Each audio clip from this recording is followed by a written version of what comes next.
Muslim wajib tahu, ternyata kuburan setiap harinya senantiasa berseru, meneriakkan 5 peringatan kepada manusia tentang apa-apa yang harus dipersiapkan sebelum masuk ke dalam alam kubur. Lantas apa saja 5 peringatan tersebut?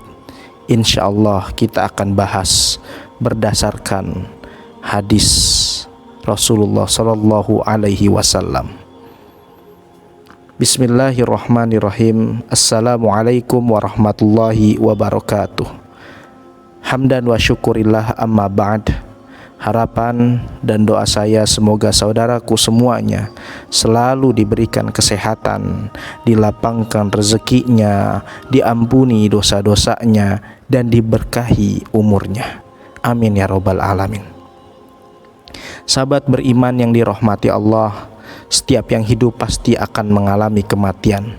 Salah satu tempat yang pasti akan menjadi tujuan terakhir saat manusia telah meninggal adalah kuburan, di mana tempat tersebut manusia akan mulai mempertanggungjawabkan segala apa yang telah dilakukannya di dunia ini.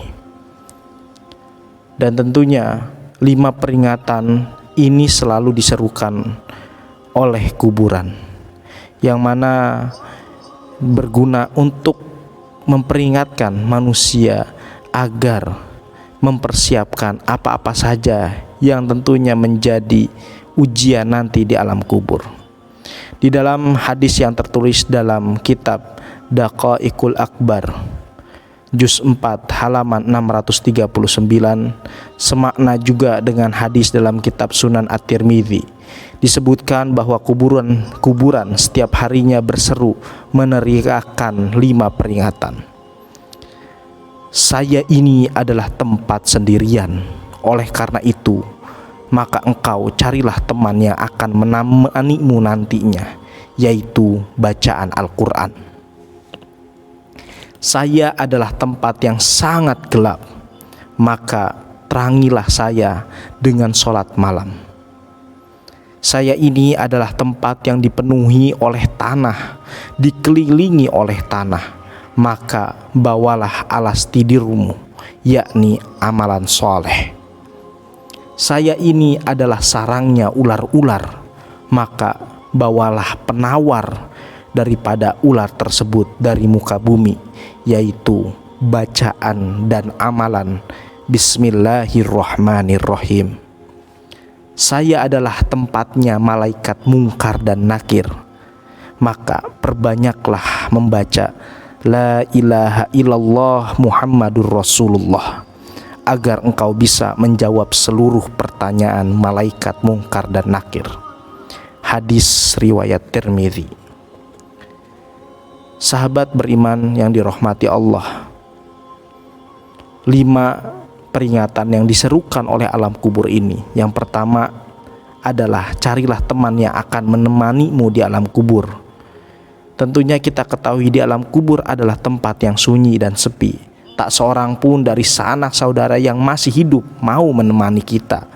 Bagi orang-orang yang gemar membaca Al-Quran sewaktu hidupnya di dunia, Al-Quran akan menemaninya di alam kubur sampai ia dimasukkan ke dalam surga. Di dalam suatu riwayat diceritakan oleh Al-Bazzar dalam kitab Lali al-Masmunah, menjelaskan bahwa jika seseorang meninggal dunia ketika orang-orang sibuk dengan kain kafan dan melakukan segala persiapan untuk penguburnya di rumah, tiba-tiba datang seorang yang sangat tampan berdiri di kepala mayat. Ketika kain kafan mulai dipakaikan, ia berada di antara dada dan kain kafan. Setelah dikuburkan dan orang-orang mulai meninggalkannya, maka datang 2 malaikat, yakni malaikat munkar dan nakir, untuk menanyakan amal perbuatan si mayit selama masa hidupnya di dunia. Maka kedua malaikat tersebut berusaha memisahkan orang tampan tersebut dari si mayit agar memudahkan proses ditanyanya hal yang akan ditanyakan. Akan tetapi si tampan berkata, ia adalah sahabat karibku dalam keadaan bagaimanapun aku. Ia tidak akan pernah meninggalkanku. Jika kalian ditugaskan untuk bertanya kepadanya, lakukanlah pekerjaan kalian.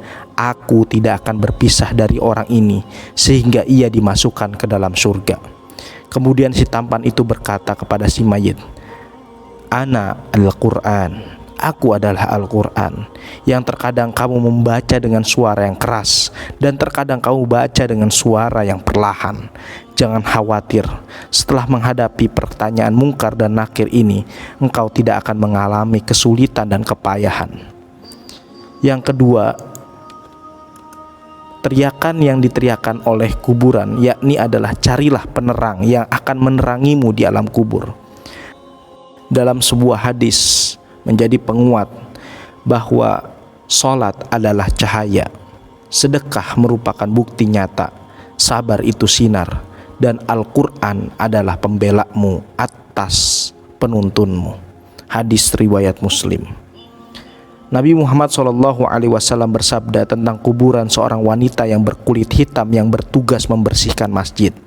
Wanita itu meninggal, kemudian beliau menyolatkan wanita itu di atas kuburnya. Setelah itu beliau berkata, "Sungguh kuburan-kuburan ini penuh dengan kegelapan atas penghuninya, dan sungguh Allah Azza wa Jalla akan meneranginya untuk mereka dengan salatku di atas mereka."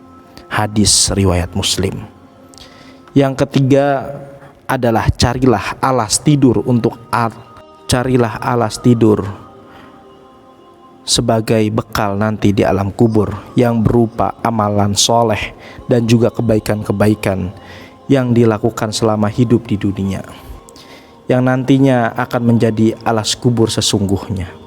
Salah satu amal soleh itu adalah membaca Al-Quran, bahwa dengan menjadikan amalan soleh dari itu berbuat baik kepada tetangga, daripada menyambung silaturahmi, menghadiri kajian-kajian ilmu, maka itu merupakan amalan-amalan soleh yang tentunya akan menjadi permadani sebagai alas untuk kenyamanan tidurnya, istirahatnya di alam kubur.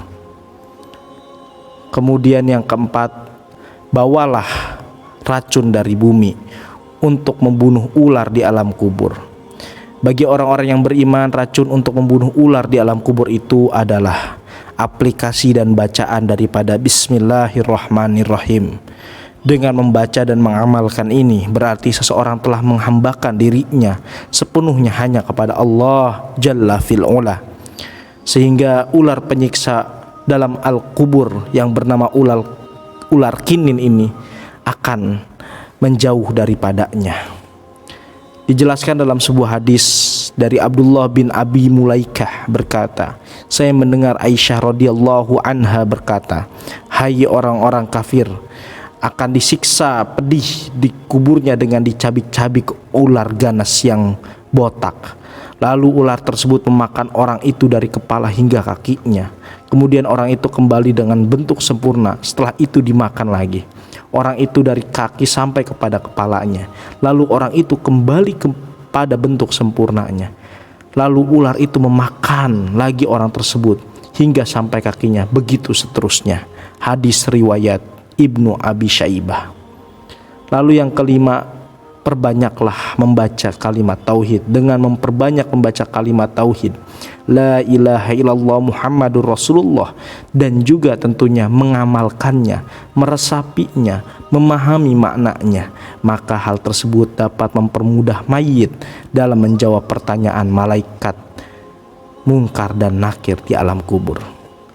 Dikarenakan kalimat ini merupakan zikir yang paling utama dan juga pokok daripada al-Islam. Barang siapa di akhir hayatnya mengucapkan kalimat tauhid, maka ia akan mendapatkan jaminan surga. Hal ini sebagaimana dijelaskan dalam sebuah hadis dari Jabir bin Abdillah. Dia berkata, "Aku mendengar Rasulullah SAW bersabda, zikir yang paling utama adalah la ilaha illallah, dan doa yang paling utama adalah alhamdulillah." Hadis riwayat Tirmidzi. Di dalam riwayat yang lain dijelaskan, barang siapa yang akhir perkataannya sebelum meninggal dunia adalah la ilaha illallah, maka dia akan masuk surga. Hadis riwayat Abu Daud. Sahabat beriman yang dirahmati Allah, Tentunya 5 peringatan yang diteriakan oleh kuburan kepada manusia setiap harinya, hanya saja kita tidak diperkenankan oleh Allah untuk mendengar teriakan tersebut. Karena bisa jadi jika kita diperdengarkan teriakan tersebut, kita akan merasa sangat ketakutan dan akan mengganggu daripada alam dunia ini. Rasulullah Shallallahu Alaihi Wasallam bersabda, seandainya kalian tidak akan saling menguburkan, tentulah aku akan berdoa kepada Allah agar memperdengarkan kepada kalian siksa kubur yang aku dengar. Hadis riwayat Muslim dan Ahmad. Wallahu alim bisawab. Demikian yang bisa saya bagikan. Semoga Allah Subhanahu wa ta'ala menjaga kita daripada siksa kubur dengan senantiasa mendengar kajian, mengamalkan Al-Quran dan As-Sunnah. Wassalamualaikum warahmatullahi wabarakatuh.